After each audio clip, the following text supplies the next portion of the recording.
නිල්මිනි තෙන්නකෝන් කියන්නේ ලංකාවේ කවුරුත් ආදරය කරන ඉතාමත් දක්ෂ ජනප්‍රිය රංගන ශිල්පිනියක්. අද දවස ඇයට ගොඩක් විශේෂ දවසක්.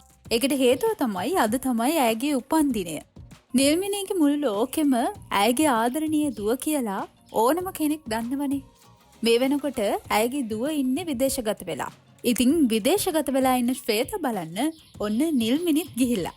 ඒ කිය වෙලාවේ තවත් පිරිසක් එක්ක සතුටු වෙන්න අමතක නොකළ නිල්මිනී මෙන්න මේ විදිහට තමයි ඒ අමතක නොවෙන මොහොත ගත කළේ.